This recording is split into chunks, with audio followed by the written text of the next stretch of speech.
Everybody's always asking me why I moved to South Africa. What do you mean why? Maybe this will help you understand why I want to live in Cape Town, South Africa, or Durban, South Africa for the rest of my days. For the foreseeable future, I want to be beachside.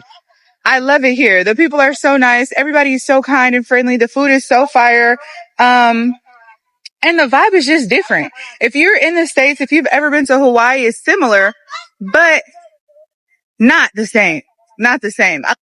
It's just better. Foreigners are really happy and enjoying their time whenever they visit South Africa. These foreigners share their favorite thing they love the most about our beloved country, South Africa. Let's take a look at the video of what they have to say. And please do not forget to like the video and comment your thoughts below. So I just came back from pouring petrol and I just realized what my favorite thing about South Africa is. And really for me, it's the people. They are so friendly and wholesome. Like I said, I just came back from pouring petrol.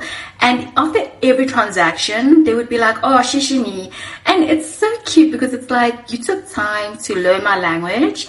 And it's something obviously very courteous because shishini means thank you. So obviously going to the same petrol station over time, they start saying things like, oh, my sister, shishini. And I don't know, for me, it's so friendly and wholesome because it's like a big welcome kind of thing. Like, oh, you belong here, you welcome here, you know, those kind of things. So yeah, the people here honestly make South Africa so worthwhile. So I've been in South Africa for 30 years now, and this is what I've learned about the culture here. So starting off strong, we don't say, le meko chungwa nega. We say, hey, we're in Hong Kong. We don't say, oh, ya Durban nega. We say, exe boss. We don't say, yo nye le yeting yu joga. We say, ndoda must. And we don't say, osida lege le ogo panyao. We say, so I've been in South Africa for 30 years. And one thing I've learned about South Africans is that y'all are gatekeeping champions. Like, I am a skincare enthusiast, so much so that I have my own skincare company. And I was 2 years old when I found out the best body scrub. Like, why is nobody talking about this? My skin is so smooth right now. I feel like a freshly cracked boiled egg. And the best thing is, if you buy this body scrub, it comes with 10 free oranges. Also, it comes with different colors. Like, for example, if you want this red one, it comes with 10 oranges. And if you buy a green one, it comes with 10 gem squashes. Like, why is nobody talking about this? Cape Town is absolute paradise. Here are a few reasons why I love it as a digital nomad, as a world traveler, and why you should too. And if you're a local, don't worry, I'm not planning to permanently move here. I just have really good things to say about the city. I don't know about you, but all my favorite cities around the world seem to check 3 boxes: mountains, ocean, and really friendly people. Cape Town checks all those boxes and more. I've traveled to more than 50 countries, I've lived in more than 20, and honestly, I can't think of another city that competes on this level. If you're an active person, it's absolute paradise. There are so many different activities to do, from water sports to hiking and so much more. Some of the best nature, one of the most beautiful coastlines I've ever seen in my life, an incredibly diverse city of super friendly people, incredible wildlife, world-class infrastructure, great supermarkets, amazing food, top-class restaurants, some of the best red wine in the world. That for me is a big selling point. And all this for what's honestly a really fair cost of living when you compare with what you get elsewhere in the world. So yeah, it's safe to say I'm a big fan of Cape Town. It's really won me over. And anyone who lives here has to be honestly super appreciative of what they have, of what this city really offers. Yes, I realize that as a visitor just passing through, you're not really seeing the full picture of how things are here. And yes, I understand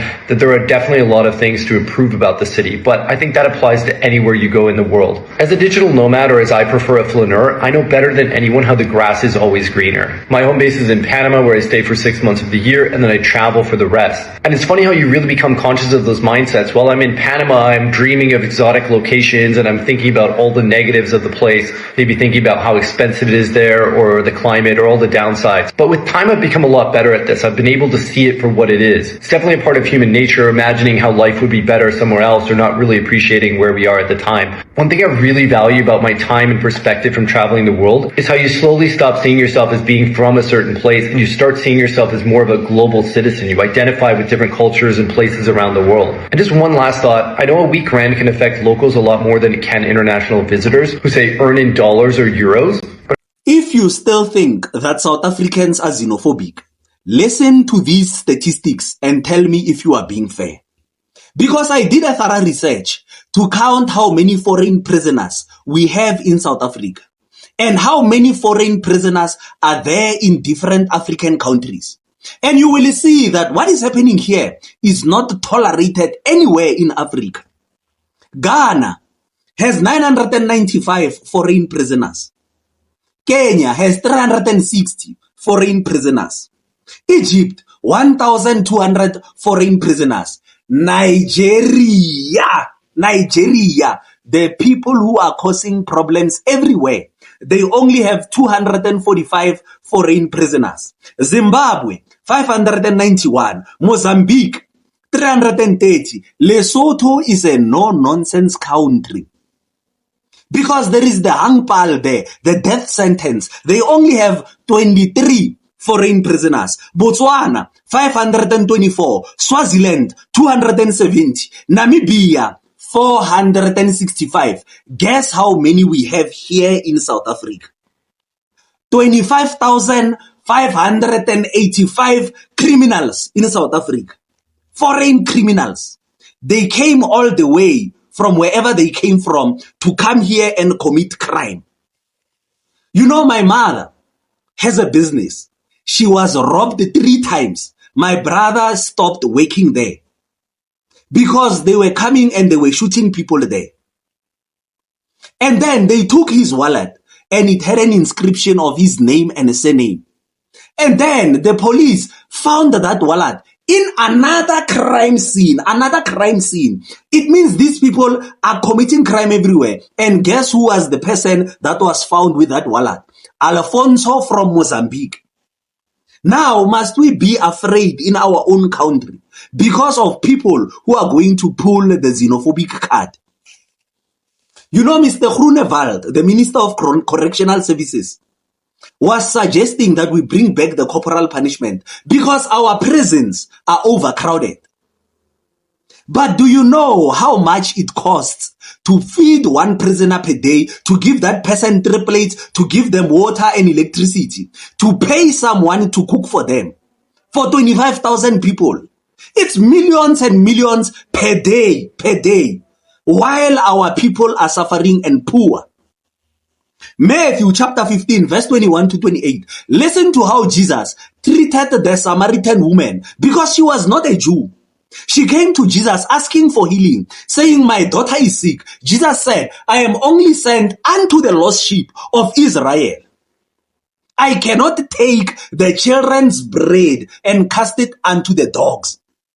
So now Jesus is saying, how do I take something that belongs to the children and give it to a neighbor while the children are hungry?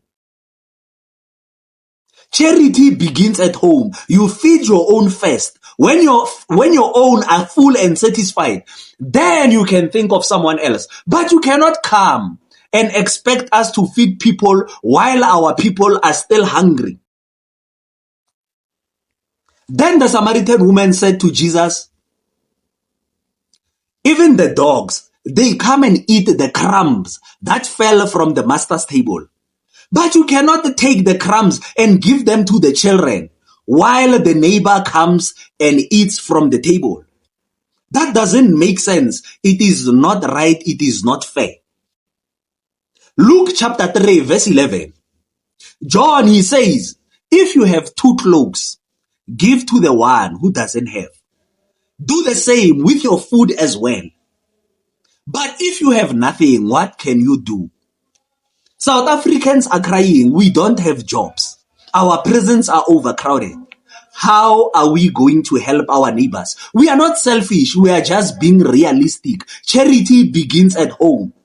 I hope you will stop saying people are xenophobic when they exercise their rights, because your countries are very strict on foreigners. They have all spoken so well and given their reasons and points of what they think about our beloved country, South Africa.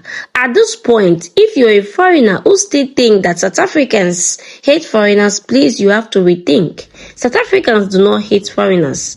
I have said this a lot on my videos. They only hate some of the things foreigners are doing in their country. When you go to South Africa, please try to do the right thing. Don't go into illegal job.